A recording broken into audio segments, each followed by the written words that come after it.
Class चौपाई छंद पढ़ने से पहले दोहा के बारे में थोड़ा सा और कुछ बात हो जाए। देखिए, जैसे इसमें लिखा हुआ है अंत में गुरु लघु वर्ण होते हैं। देखिए ना, दोहा छंद में क्या लिखा है, अंत में गुरु और लघु वर्ण होते हैं। तो कहाँ गुरु लघु वर्ण है, दोहा छंद के उदाहरण में देखते हैं। देखिए, गुरु लघु अंत में चल रहा है ना, क्या लगा है, गुरु लघु, ऐसे ही दोहे के अंत में आपको दिखाई देगा। फिर क्या लिखा है,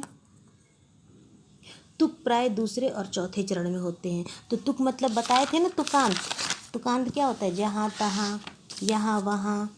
तो क्या लिखा है, तुकांत प्राय दूसरे और चौथे चरण में होते हैं। तो सून चून तुकांत मिल रहा है। ऐसे जहाँ अंत के वर्ड इस प्रकार मिलते रहें, सून चून चांद वांद, इस प्रकार जहाँ भी कुछ मिलते रहे, जैसे भ्राता द्राता, ठीक है ना, शोभा लोभा, कुछ भी जिस तरह मिलता रहे तो वहाँ तुकांत होता है। तो यहाँ देखिए, दूसरे चरण के अंत में सून मिल रहा है, चौथे चरण के अंत में चून मिल रहा है। तो क्या लिखा है, तुकांत दूसरे और चौथे चरण में होता है। अब लिखा है क्या है, दोहा जो है अर्धसम मात्रिक छंद है। अर्धसम मात्रिक छंद मतलब क्या होता है, देखिए, अर्धसम मात्रिक छंद मतलब होता है इसके पहले और तीसरे चरण में 13 मात्राएं होती हैं, दूसरे और चौथे चरण में 11 मात्राएं होती हैं। इधर की साइड में 13 रहता है, इधर की साइड में 11 रहता है, मतलब आधा 13 आधा 11, इस प्रकार का है। तो इसे अर्धसम मात्रिक छंद कहते हैं। अब देखिए, चौपाई छंद पढ़ते हैं। चौपाई में 4 चरण होते हैं। जैसे इसमें है ना, 1 चरण 2 चरण 3 चरण 4 चरण, तो चौपाई में भी 4 चरण होते हैं। देखिए, चौपाई का उदाहरण मैंने इधर लिख दिया है। अब चौपाई का चारों चरण मैंने अलग अलग करके लिखा है ताकि आपको अच्छे समझ में आ जाए।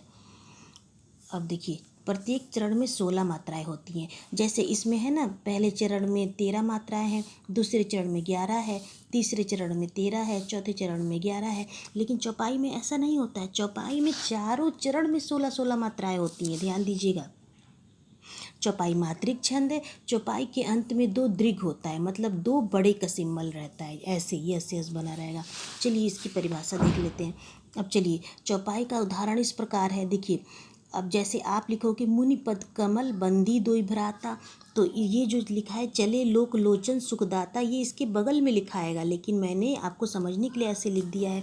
तो चलिए मात्रा लगाते हैं। तो यहाँ पे लिखा है मुनि, छोटी ऊ की मात्रा है तो 1 लगेगा, छोटी ई की मात्रा है तो यहाँ पे भी 1 लगेगा। अब लिखा है पद पे कोई मात्रा नहीं है तो प पे भी 1, द पे भी 1। कमल, तो कमल पे 1 2 3 कोई मात्रा नहीं है। ब पे क्या लिखा है, अनुस्वार लगा है ना, जहाँ भी अनुस्वार रहता है वहाँ पे बड़े में आ जाता है, समझ जाइएगा, ठीक है ना। जहाँ भी अनुस्वार रहेगा, ठीक है ना, देखिए, जहाँ भी अनुस्वार रहेगा तो क्या लगेगा, बड़े में आ जाता है। लेकिन अगर कहीं भी चांद बिंदु रहेगा तो वो छोटे में आ जाएगा, समझ रही हैं। तो देखिए, जहाँ भी किसी वर्ण के ऊपर बिंदी लगा रहेगा, केवल बिंदी, तो बड़े में आ जाएगा। द पे छोटी की मात्रा है तो क्या हो जाएगा, क्या लगेगा, 1 लगेगा। अब देखिए, द पे छोटी की मात्रा है तो यहाँ पे क्या लगेगा, 1 लगेगा। ई, ठीक है ना। अब ई पे क्या लगेगा आपका, ई पे जो है आपका यहाँ पे जो है यहाँ पे 1 लगेगा। भ्राता पे क्या लगेगा आपका, यस लगेगा। ता पे क्या लगा है, यस लगेगा, ठीक है ना। अब चलिए आपको जो है आपको पढ़ के बताते हैं। 1 2 3 4 5 6 7 8 9 10 11 12 13 14 15 16, ठीक है ना। अब यहाँ पे छोटी की मात्रा है तो 1 लगा है। अगर इसी तरह बड़ी, जैसे देखिए, एक छोटी ई रहता है और एक बड़ी ई रहता है, तो देखिए, बड़ी ई पे गुरु लगा, छोटी ई पे लघु लगा, समझ में आ रहा है ना आपको। देखिए, ये मात्रा लगा दिया।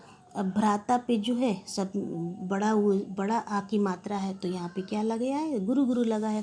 अब दूसरा चरण देखिए, च पे कोई मात्रा नहीं है तो 1 लगा, ल पे ए की मात्रा है तो 2 लगा, ल पे ओ की मात्रा है तो 2 लगा, क पे कुछ मात्रा नहीं है तो 1 लगा, ल पे ओ की मात्रा है तो 1 लगा, च पे कोई मात्रा नहीं है, छोटी यू की मात्रा है तो 1 लगा, ख पे कुछ नहीं मात्रा है।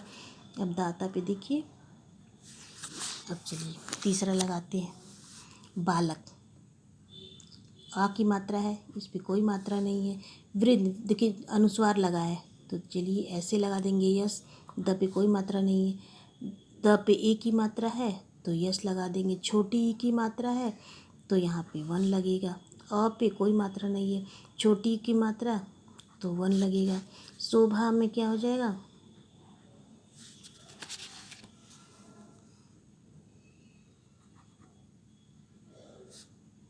अब स पे देखिए अनुस्वार है,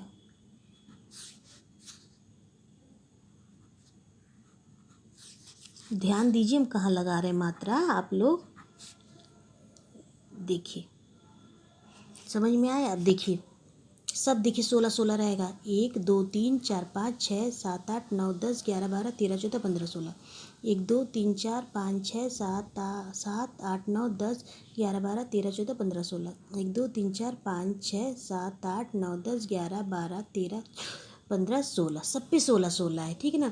तो यहाँ पे देखिए आपको अब क्या करना है, अब समझ गए चौपाई छंद किसे कहते हैं, चौपाई छंद का उदाहरण कैसा है, दोहा छंद का परिभाषा क्या है, दोहा छंद की उदाहरण क्या है, सब समझ गए। अब आपको ये देखना है कि मात्रा, जैसे कोई दोहा दिया रहे तो कैसे पहचानेंगे कि मात्रा क्या लगता है। तो चलिए हम आपको बताते हैं। चलिए यहाँ पे नीचे देखिए लिखा हुआ है आपका जो है, चलिए यहाँ पे लिखा है नियम। अब देखिए छोटी मात्रा किस पे, छोटी छोटी मात्रा है, मतलब किस पे वन का सिंबल लगता है, अ पे। देखिए अ जैसे लिखा है क, तो क पे क्या लगेगा, एक लगेगा। ई छोटी ई है तो की मात्रा, छोटा ऊ है तो देखिए कू की मात्रा, सब पे वन लगेगा। चांद बिंदु है तो कब किसी पे चांद बिंदु लगा रहे, जैसे कोई भी वर्ड पे चांद बिंदु लगा रहे, जैसे क है, क पे चांद बिंदु लगा रहे तो क्या हो जाएगा, वन लगेगा। लेकिन यदि क पे आ की मात्रा के साथ चांद बिंदु रहेगा तो यही वन ऐसे हो जाएगा। ध्यान दीजिएगा, ये सब आपको समझना है। अब देखिए क्री है, जैसे जैसे ना, अब देखिए ये री आपको पहचानते होंगे, ये री जो है छोटे में आया, ठीक है ना, समझ में आया।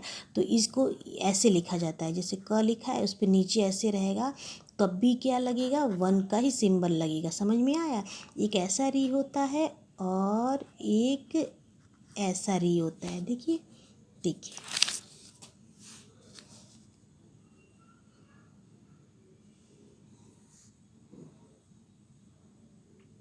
मात्रा, देखिए बड़ी की मात्रा, छोटी की मात्रा आप समझ गए, बड़ी की मात्रा देखिए अ पे आ की मात्रा तो का, बड़ी ई है तो बड़ी की मात्रा। देखिए इधर से घुमा हुआ है, जो सीधे हाथ की तरफ से घुमा हुआ है तो इस पर क्या होता है, गुरु लगेगा।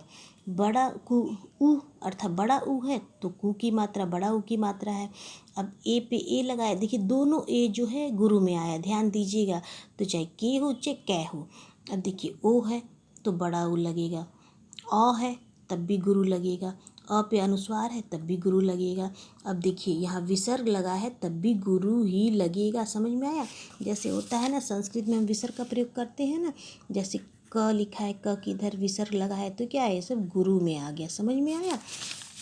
तो देखिए छोटी की मात्रा लगता है तो वहाँ वन लगता है, और बड़ी की मात्रा लगता है तो वहाँ पे क्या लगता है, गुरु लगता है।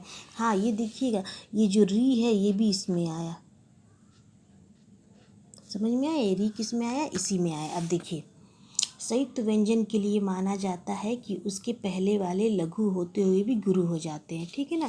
तो संयुक्त व्यंजन क्या होता है, आप पूछोगे ना कि संयुक्त व्यंजन क्या होता है, तो जैसे लिखा है